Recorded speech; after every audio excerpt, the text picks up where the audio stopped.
Hello, it's Michael. Shalom to you. The Lord will come back one day. What should I do? I finished reading a novel, Alpha and Omega by Harry Turtledove, and I had to smile. It is a masterful piece of alternate history. In the story, the Ark of the Covenant is recently found in Jerusalem, and the differing customs and frictions between the three religions of the one God are starkly portrayed. A divine comedy, perhaps, but astute and relevant today. In the end, the Messiah returns in a surprising way. The return of Christ has always fascinated believers and is a hot topic these days in places. A little poem. His return, if just I knew, a focus that is quite askew.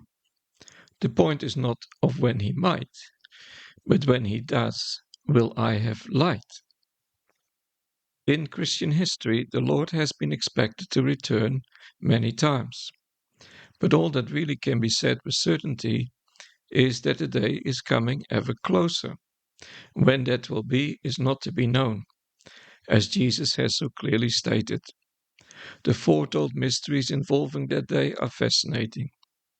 Jesus told of people being taken up from a field to meet with him in the sky, while others will remain. He explained about the bride of Christ, and it makes us wonder. About this and much else, ideas vary. I tend to say, it's all too wonderful, but I love you, Lord. The strife in our world makes me ask of the Lord to please come back soon. Then I remember his advice to live watchfully, one day at a time, for that has enough troubles. Regarding his return, I focus on the parable of the 5 wise and 5 foolish virgins. The wise have oil in their lamps and keep them burning, for who knows when the Lord might arrive. If he doesn't in their time, the oil of the Holy Spirit is wonderful to live with and of great benefit. The foolish ones were negligent with their lamps empty. Give us some of your oil, they asked. But only the Lord gives that oil, and it is unique to each person. Jesus isn't a reluctant giver. A sincere request for him to be present in our lives will suffice.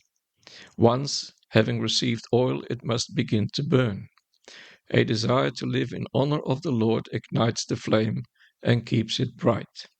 The fragrance thus spread about is the knowledge of Christ, Apostle Paul suggested. Others will notice, though they may be unaware of its source. When remaining close to the Lord, my oil will never run out. The flame of God that enlivens my heart finds its energy from my relationship with Jesus. Its brightness is determined by my disposition of soul, the kind of person I am.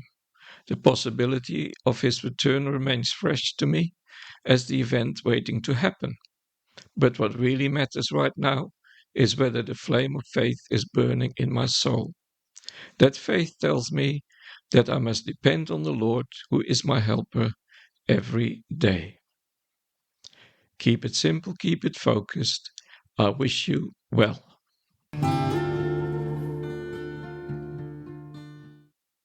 Always look on the light side of life and call on the Lord. Download free ebooks via the link adbooks.online. Why not tell a friend?